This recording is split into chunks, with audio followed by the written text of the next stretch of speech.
సువార్త 15వ అధ్యాయము 25 నుండి 38 వరకు చదివి సహాయం చేయగలరు. ఆయనను సిలువ వేసినప్పుడు అందరు తీసారా? ఒకరు సిస్టర్ రానండి. బైబిల్ తీసారండి? చదవచ్చు. ఓకేనా? నేను ప్రశ్న అడిగాక చదివించాలనుకున్నాను. ఒక మాట మనందరూ తెలిసి నేను అడుగుతా, యేసుక్రీస్తుల వారు ఎన్ని గంటలకి సిలువ మీదకి ఎక్కారు? చదువుతున్నాను ఇప్పుడే. చెప్తారా ఎవరైనా? ఇప్పుడు చదవకండి కదా, అయిపోయింది కదా, అడగకుండా తీర్చాను కదా. ఓకే సరే, చాలా మందికి ఆ విషయం తెలియదు. తెలియక 11 గంటలకి 10 గంటలకి స్టార్ట్ చేస్తే 12 గంటలకి సిలువ ఎక్కాడు కాబట్టి 12 నుంచి 3 దాకా అయిపోతా అనుకుంటారు. ఇవ్వండి, ఇప్పుడు తీస్తే తెలుస్తుంది. ప్రభు వారు ఎందుకు ఆ మరణ సమయంలో 7 మాటలే పలికాడు అన్ని గంటల్లో? చాలా జాగ్రత్తగా ఇది వినడం వినుకోండి. విన్నా మీరు కాదు, నేను కూడా వినడానికి ఇష్టపడుతున్నా. సో ఇప్పుడు చదువునా. ఆయనను సిలువ వేసినప్పుడు పగలు 9 గంటల ఆయన. హల్లెలూయా. వింటాం ఈ మాట. ఎందుకంటే మొన్న మెయిన్ బ్రాంచ్ లో నాకు ఒక మాట ఇచ్చినప్పుడు నేను ధ్యానిస్తున్నప్పుడు ఈ మాటని విని, అంటే ఒక 6-7 సంవత్సరాల క్రితం, మేబీ 5 సంవత్సరాల క్రితం నేను ఆశ్చర్యపడిపోయాను. నిజమా? నాకు కూడా అప్పుడు దాకా తెలియదు. రేపు 10-11 అలా అనుకునేదాన్ని. ఎగ్జాక్ట్ గా 9 గంటలకు ఆయన సిలువ వేశారు. ఇప్పుడు మీరు ఇమాజిన్ చేయండి, ఆలోచించండి. ఒక వ్యక్తి ఎవరైనా ఏదైనా పని మీదకి ఎక్కితే, లేకపోతే మంచి ఎండలో పోయి ఎక్కినాక నీళ్లు లేవు, ఆహారం లేదు, మాట్లాడే వాళ్ళు లేరు, ఓదార్చే వాళ్ళు లేరు, ఆ పనిలో ఉన్నప్పుడు హింసించే వాళ్ళు, దూషించే వాళ్ళు, నువ్వు నిజంగా నీ చేతనే కదా చేసి చూపించు కదా మన భాషలో. అలా మనం అనుకుంటున్నాం కదా, నువ్వు దేవుడి కుమారుడికి దిగిరా అని అంతగా అంటుంటే ఆయన గురి ఒకటే, తండ్రి చిత్తంలో ముగించడమే. ఇందాక బ్రదర్ గారు ఒక మాట చక్కగా వారు చెప్తున్నారు. కానీ మరి ఎందుకు భయపడతో చేశారు? నాకు చాలా నచ్చింది. నా అతి అక్కర్లేదు కదా, ఏంటి గవర్నమెంట్ స్వత 17 కదా, ఆశ్చర్యం కదా. తండ్రి చిత్తంలో నెరవేర్చే ముగించే అలాగనా ఆ ముగింపు పని చాలా మంది ప్రారంభిస్తారండి. ఎంతో మంది ముగిస్తారు. చదువు చాలా మంది ప్రారంభిస్తారు. ఎంతమంది ముగిస్తున్నారా? మధ్యలో ఆగిపోతున్నారా? చాలా విషయాలు ఉంది కదా. ఇక్కడ చూడండి, పగలు 9 గంటలకి చదువున్నారు.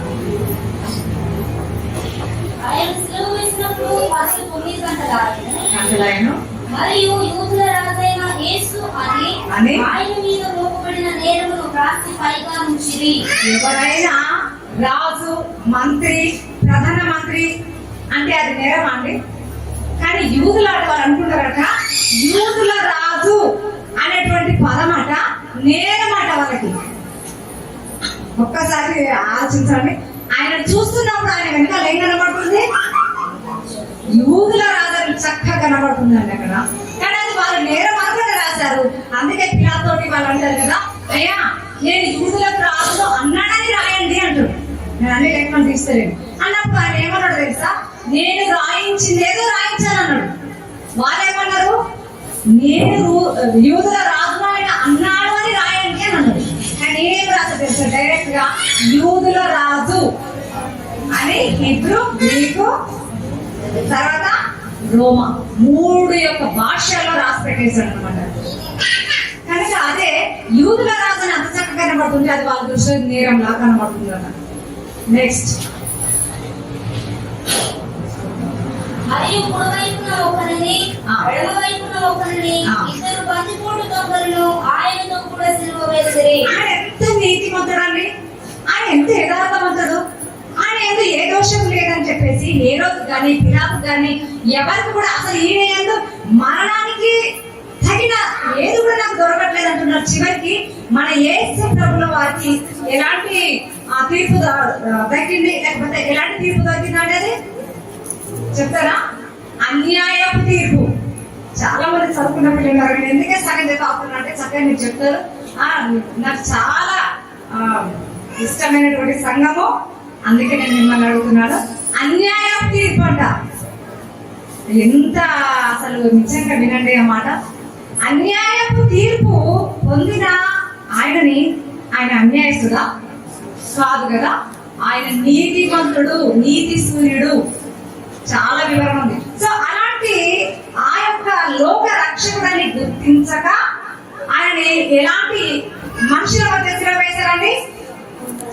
ఒక దొంగల మధ్య, నరహంతకుల మధ్య, అలాంటి వారి మధ్యన శిల వేశారు. నెక్స్ట్, అప్పుడు ఆ మార్గంలో వెళ్ళుచున్న వారు తమ తలను ఉంచుచు, ఆహా, దేవాలయంలో పడగొట్టి 3 దినములలో కట్టువాడా, శిలువ మీద నుండి దిగి నిన్ను నీవే రక్షించుకోమని చెప్పి ఆయన దూషించిరి. ఇక్కడ చూడండి ఎంత బాగా చెప్తున్నాడు. వాళ్ళకి అంత గుర్తుంది. ఎంత గుర్తుంది?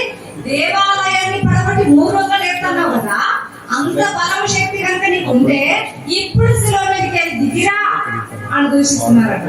ఎంత భయంకర అసలు చూడండి. కనీసం బాధ లేదు కదా. నేను ఒకటే ఆ శిలువ మీద ఆ 9 నుంచి ఇంతవరకు చెప్తున్నాను. శిలువ మీదకి రాకమునుపు పడిన వేదన ఏం చెప్పట్లేదు. మీరు చాలా ధ్యానించుకొని ఉంటారు. నిన్న మొన్న ఈ రోజు కూడా గెత్సెమనీ తోటలోనే ఆల్రెడీ ఆయన రక్తాన్ని చిందించాడు. చాలా జాగ్రత్త. ఎందుకో తెలుసు, ఎందుక మన పేద సోదరి చివరి మనలో పలుకుతున్నప్పుడు తండ్రి ఎందుకు చేయమిచ్చాడో తెలుసా? తండ్రి అని ప్రారంభించి తండ్రి అని ముగిస్తున్నప్పుడు 4 మాటలో నా దేవాన్ని ఎందుకు అన్నాడు? మీరు ఆలోచించండి. ఒక ఇంట్లో యజమాని ఉంటాడు కదా, యజమానుడిని దొరా, యజమానుడా అని ఎవరంటారు? సర్వెంటా, కుమారుడా? చెప్పండి. సేవకుడా, కుమారుడా? సేవ చేసేవాడే కదా. మరి అంతసేపు నాన్న, తండ్రి అని నేను నీ వారసుని కాదని పలికిన ఆయన 4వ మాటకు వచ్చేటప్పటికి దేవా అని ఎందుకన్నాడు? ఎందుకన్నాడు? నా భయంకరమైనటువంటి పాపాలు ఆయన మీద వేయడం వలన పాపిలాగా కనబడ్డాడు కాబట్టి పవిత్రుడు పాపిని పట్టుకొని జాలడు. అప్పుడు నా దేవ అనాల్సి వచ్చింది. ఎందుకో తెలుసా? నీవు నేను అనాల్సిన మాట ఆ పరమపిత, ఆ పరిశుద్ధుడు నా దేవా అన్నాడు. ఆ మాట వివరించడానికి కొన్ని గంటలు కూడా మనకు సరిపడదు. తండ్రిని దేవా అనడం ఏంటి? నా తండ్రి నేను వారసుని అనుకోడు వచ్చి నేను నీ దగ్గర తెలుసు కదా ఎవరన్నారు? తప్పిపోయిన కుమారుడు, నీ ఇంట్లో సర్వెంట్ కూడా నేను పంపిణీ అంటాను అనుకుని వచ్చాడు. కానీ తండ్రి అలా స్వీకరించాడా? కాదు, మళ్ళా వారసులాగానే స్వీకరించాడు. మనం కూడా అంతే. ఈ పాత రోగ జీవితంలో ఎంత భయంకరమైన బ్రతికినా మళ్ళా తప్పిపోయిన కుమారుడు బుద్ధి వచ్చి తండ్రి దగ్గరికి వస్తే ఆ తండ్రి ప్రేమలో ఏ మాత్రము కూడా తగ్గదు. అదే విధానంగా ఘనపరుస్తాడు మనల్ని. హల్లెలూయా. అంత బాధ తండ్రి స్థానంలో నా కుమారుడి స్థానంలో ఇప్పుడు మనసు నా దేవా అని ఆశించాడు. ఆ లోపల తర్వాత చేసిన ముగింపులో మళ్ళా నా తండ్రి నా ఆత్మని నీ చేతికి అప్పగిస్తున్నాను. చాలా శ్రేష్టమైన మాటలు మనం విన్నాం. ఓకే, ఇప్పుడైతే ఆ దారంటమైన ప్రతి వాడికి ఎంత లోపమైపోయాడైనా కదా. అక్కడ అంటున్నాడు, వాళ్ళు అంటున్నాడు నువ్వు దిగిరా అని దూషిస్తున్నారు. ఇంకేమన్నారో రాయబడదు. నెక్స్ట్ అటు శాస్త్రులను ప్రధాన యాజకులను అపహాస్యం చేయించు. అటు శాస్త్రులంట, పరిచయులంట అపహాస్యము చేయించు వీడితరులను రక్షించెను, తను తాను రక్షించుకొనలేడు. ఇశ్రాయేలు రాజుకు క్రీస్తు ఇప్పుడు శిలువ మీద నుండి దిగి రావచ్చును. అప్పుడు మనము చూసి నమ్ముదుమని ఒకరితో ఒకరు చెప్పుకొనిరి. ఆయనతో కూడా శిలువ వేయబడిన వారు ఆయనను నిందించిరి. ఎంత భయంకరమనంటే శాస్త్రులు పరిచయులు వీరికి తెలుసు ఈయనే యూదుల రాజు మెస్సీయా. ఎలా ఎప్పుడు బహిర్గతమైంది, ఎప్పుడు వీళ్ళకు కన్ఫర్మ్ అయిందో తెలుసా? మన పైన సండే ఏంటన్నది సండే మట్టలాది అంటే జయోత్సవం చేశాడు ఆయన. అంటే ఎప్పుడైతే అసలు యూదుల ఆచారం కూడా నాకు చాలా నచ్చింది. యూదుల ఆచారంలో చాలా ఉన్నాయి విషయాలు కూడా. ఆయన జన్మం కూడా ఏ విధంగా అంటే కన్యక అనే విషయం కూడా ఉంది. ఒక 1 year వరకు కూడా వాళ్ళు ప్రదానం చేయబడిన తర్వాత భార్య భర్తలుగా పిలువబడతారు, కానీ కలవరు. ఆ ఒక సాంప్రదాయమే ఉంది కనుకనే ప్రభుల వారు ఆ యూద సాంప్రదాయంలో ఉన్నటువంటి ప్రధానం చేయబడిన ఆ మరియమ్మ గారి గర్భంలోకి రావాల్సిన పరిస్థితి ఏర్పడింది. హల్లెలూయా. ఇంకా చాలా విషయాలు ఉన్నాయి. సో ఇక్కడ యూదుల సాంప్రదాయం ఏంటంటే రాజు అనే వారు ఎవరైనా ఉంటే గుర్రాల మీద రథాల మీద అలా రావడం కాదు యూద సాంప్రదాయంలో. ఎందుకనంటే దావీదు మహారాజు ఆయన రాజుగా అభిషేకించినప్పుడు దేని మీద వచ్చాడు? గాడిద మీద వచ్చాడు. తర్వాత అతని కుమారుడైన అబ్షలోము గాడిద మీద వచ్చాడు. ఎప్పుడైతే యేసుక్రీస్తుల వారు గాడిద మీద ఎక్కి దేవాలయంలోకి జయ ప్రవేశం చేశాడో ఆ చేస్తున్న సమయంలో, నేను ఇంకా లేకుంటున్నాను, చేస్తున్న సమయంలో బాలురు చంటి పిల్లలు కేకలు వేసినప్పుడు వాళ్ళు ఏమన్నారు? శాస్త్రులు పక్షులు అన్నారు, అయ్యా వింటున్నావా? ఏం చేస్తున్నారంటే వింటున్నాడు. వింటున్నా అని చెప్పాడు. ఏం చెప్పాడు? కీర్తన 8వ అధ్యాయం తీసుకొచ్చాడు. బాలురు ఏమో చంటి పిల్లలు ఏమో స్థుతుల మూలంగా ఒక దుర్గం ఉంటది అని ఆమె వాళ్ళకి అప్పుడు స్ట్రైక్ ఏంటంటే ఈయనే మనం ఎదురు చూస్తే మెస్సయ్య అని ఆయన గుర్తించి అప్పటి నుండి మాత్రం ఇంకా ఆయన వదిలిపెట్టడానికి ఇష్టపడలేదు. అది కనుక యూదుల సాంప్రదాయం అంటే రాజు అనే వారు దేని మీద రావాలి? గాడిద మీదనే రావాలి. కనుక అలాగా ఆయన డిక్లేర్ చేసేసుకున్నాడు, మీరు నమ్మినా నమ్మకపోయినా నేనే మీరు ఎదురు చూస్తున్న మెస్సయ్యని అన్నట్టుగా. అప్పుడు వాళ్ళకి బాగా కక్ష యాజకులకి, శాస్త్రులకి, పరిసయ్యులకి. అందుకే ఇప్పుడు ఊరెంట బయట ఒక మాట ఉందంటే అది వేరు, ఓకేనా? సరే, గిట్టనలో ఒక మాట అంటే అది వేరు సంగతి. కానీ అన్ని తెలిసి ఆయనతో ఉండి ఆయన చేసే అద్భుత ఆశ్చర్యకాలను చూస్తూ కూడా పరీక్షించే శాస్త్రులు, లేక మన ఇంట్లో ఒక పిల్లలు మనలో ఒక మాట అంటే ఎట్లా అనిపిస్తుంది చెప్పండి కదా? చాలా బాధ అనిపిస్తుందా లేదా? అలాగనే శాస్త్రుల పరిచయం వాళ్ళకి అన్ని తెలుసు కదా, తెలిసి కూడా ఏమంటున్నారు? అపహసిస్తున్నారట. ఎంత భయంకరంగా! వాళ్ళు ఎలాగా ఈయన యూదుల రాజట, ఇతరుల్ని రక్షించాడు కదా, తనను తాను రక్షించుకోలేదా? వాళ్ళకి అంతవరకే తెలుసు. ఈ దినాల్లో కూడా క్రైస్తవ బిడ్డలకు లేక దేవుని అంగీకరించిన బిడ్డలకు జరిగే శ్రమల వరకే తెలుసు. శ్రమల తర్వాత కలగబోయే ఆ మహిమ గురించి తెలియదు కనుకనే ఈయన భక్తిపరులా ఇలాగైతే ఎందుకు జరగాలి, జరిగితే ఎందుకు వీళ్ళు బయటకు రాలేకపోతున్నారు అంటారు. జాగ్రత్త, మనల్ని రక్షించిన క్రీస్తుకే తప్పలేదు ఇలాంటి నిందల అవమానాలు. మనం ఎంత కానీ అంతనే దేవుడు దిగాడా? అసలు గెత్సెమనీ తోటలో ప్రభువాన్ని పట్టుకోవడానికి వచ్చినప్పుడు పేతురు గారు కత్తి తీసి ఆ యొక్క సైనికుని చెవులు నరికినప్పుడు ఏమన్నాడు? నీ కత్తిని నీ ఓరగా పెట్టుకున్నాడు. ఎందుకన్నా తెలుసా? నా తండ్రిని వేడుకుంటే 12 వ్యూహాల సైన్యం వస్తుందట.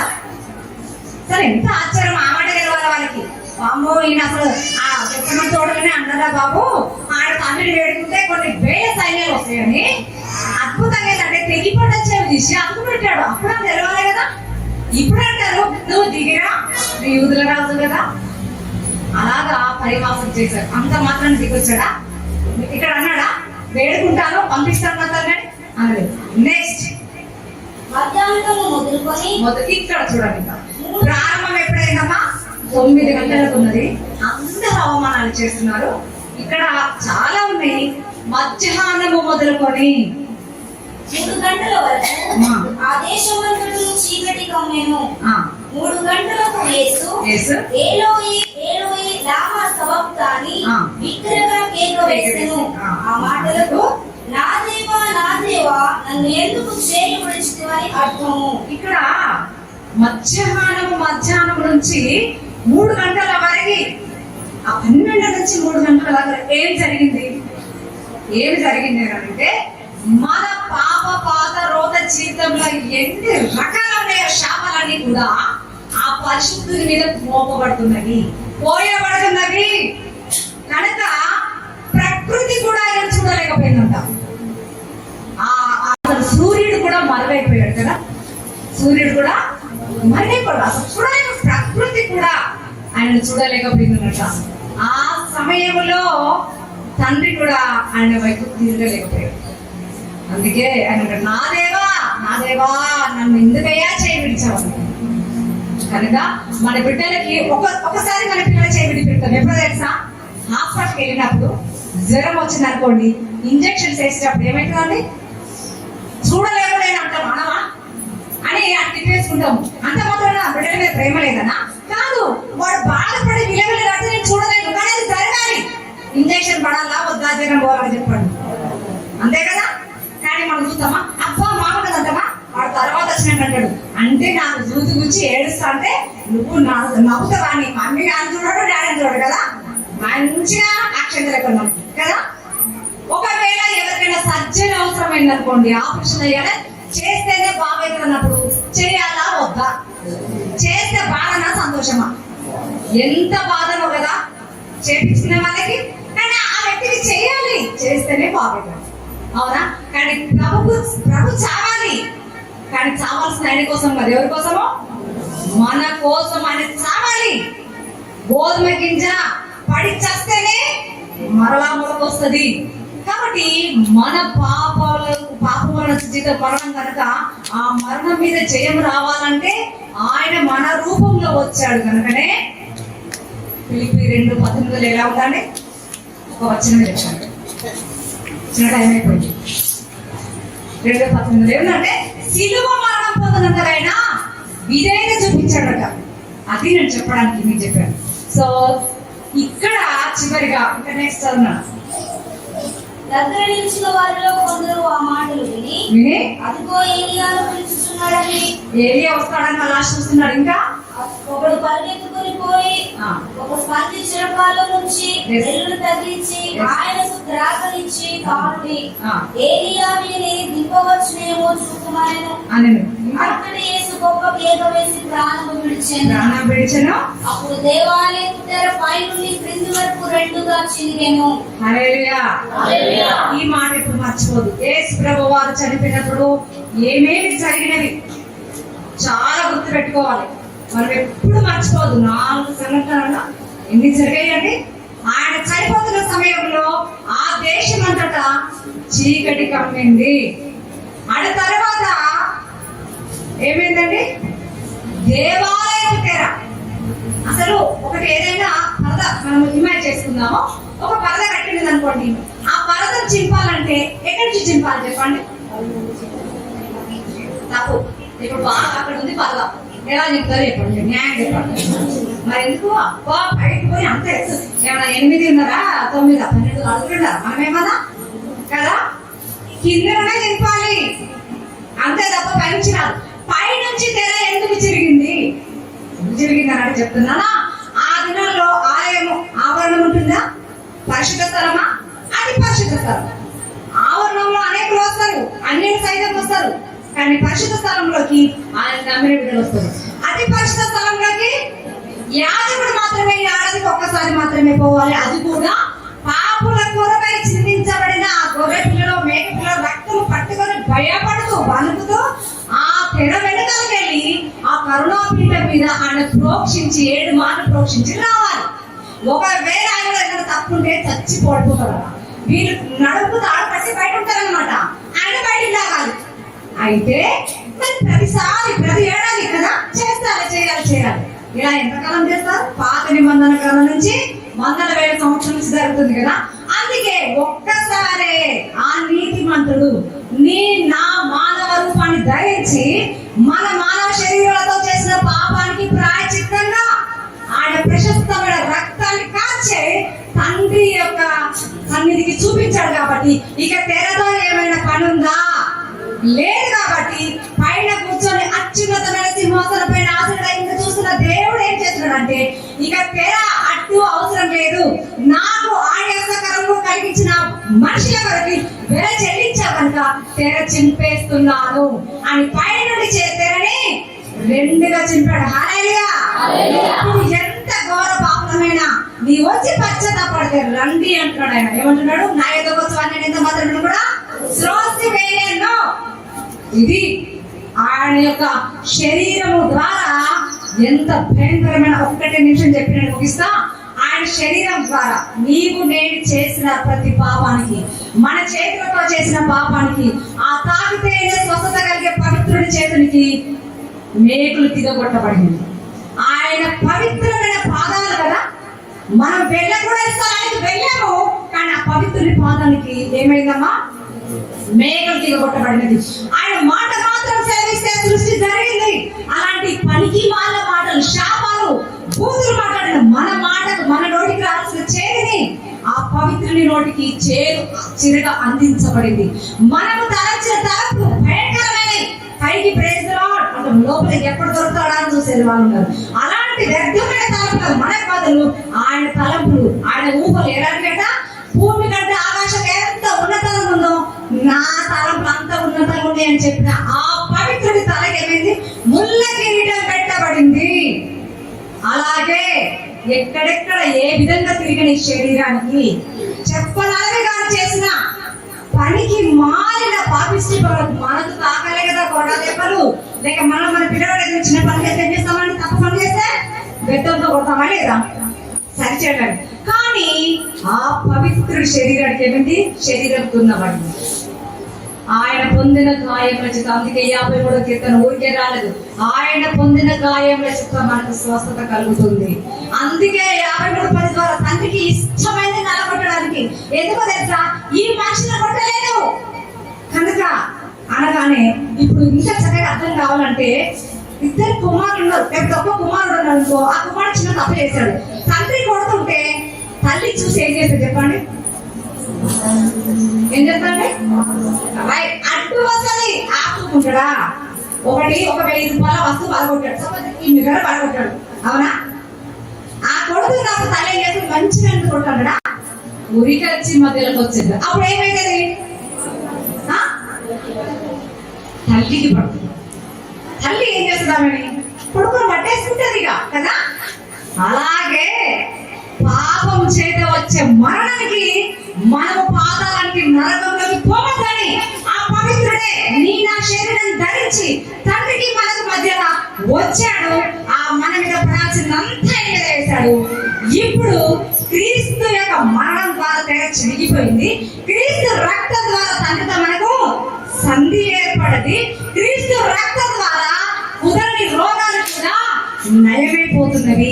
క్రీస్తు రక్తం ద్వారానే ఆ మార్గం ఏర్పడింది. కనుకనే యోహాను సువార్త 14:6 నేనే మార్గంలో, నా ద్వారా తప్ప తండ్రి దగ్గరికి ఎవరు వెళ్ళగలరు. ఇంత విన్న మనమే మరేం చేయాలి? ఏం చేయాలి? మనము ఏం చేయాలంటే మత్తయి సువార్త మీరందరూ తెలుసు, మగ్దలేని మరియ గురించి చెప్తాం, ఓకేనా? అదొక్కటి చెప్పిస్తాం. యేసు ప్రభు వారు వచ్చినప్పుడు ఆ పాపం స్త్రీ ఏం చేసిందండి? ప్రభు దగ్గరికి వచ్చి ప్రశస్తమైనటువంటి ఆ అత్తరుడిని పగలగొట్టి ఆయన ఎట్లా అభిషేకించింది. నా పాపాలన్నీ ఇవయ్యా. మత్తయి, మార్కు, లూకా ఇవన్నీ ఎక్కడ చూసినా అవునా కదా? 26:6-7 నేను విలువైన అత్తంత పగలగొట్టింది. మన శరీరంలో విలువైంది ఏంటి చెప్పండి? గుండె కాదా? అందరం అంటాం. చాలా మందికి అమ్మో గుండె అయిపోయింది కదా.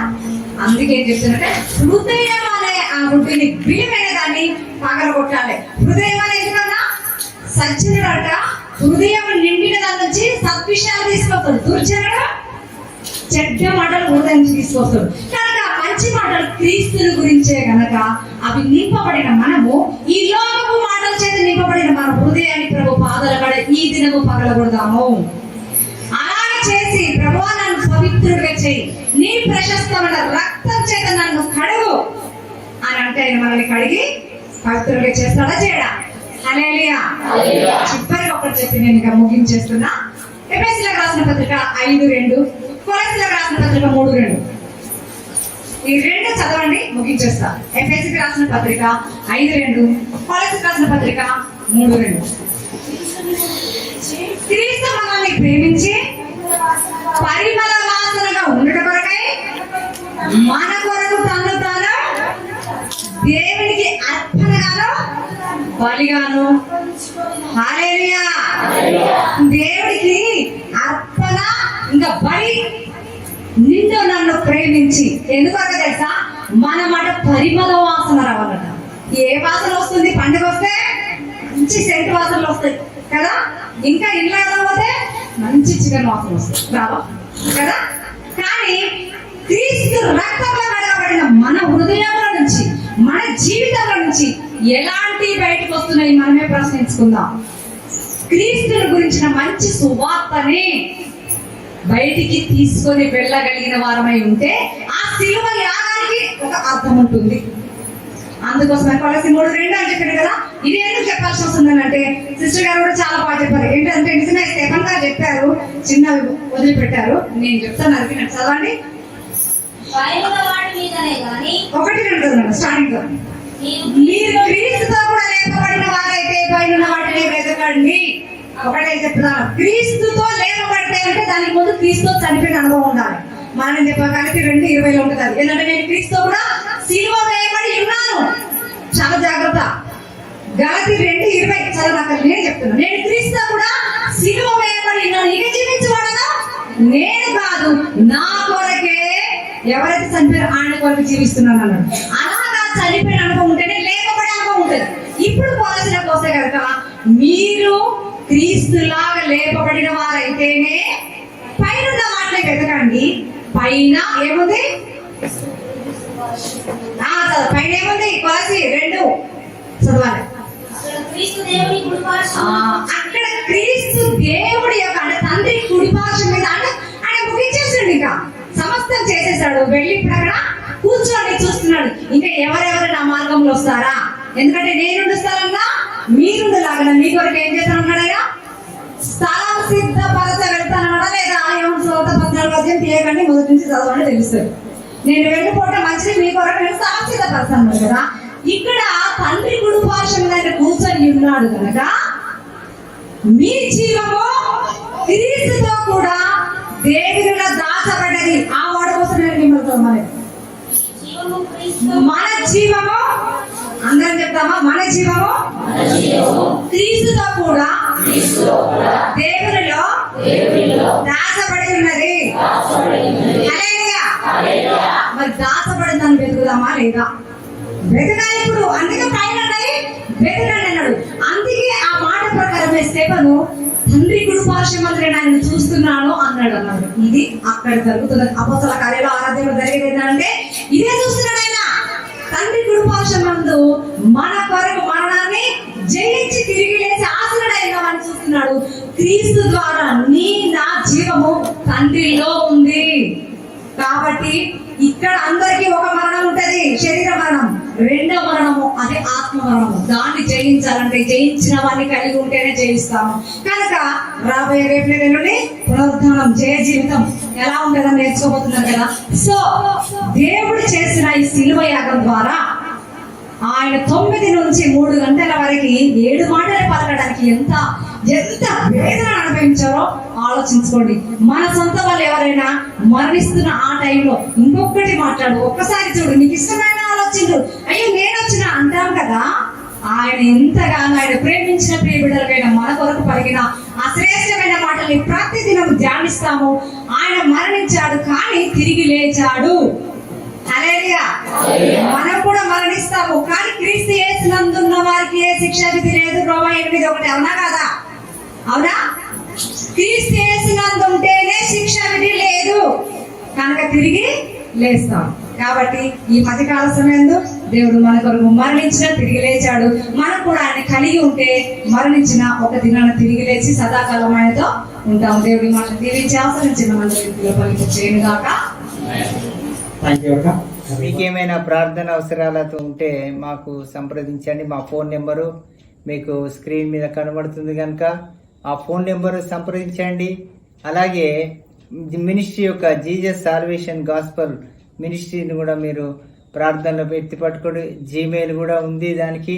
కాబట్టి ఆ మినిస్ట్రీకి కూడా మీరు మెయిల్ ద్వారా కూడా సంప్రదించవచ్చు, ఫోన్ ద్వారా సంప్రదించవచ్చు. దేవుడు మిమ్మల్ని అందరినీ కూడా ప్రత్యేకంగా అత్యధికంగా ఆశీర్వదించును గాక. ఆమేన్, ఆమేన్, ఆమేన్.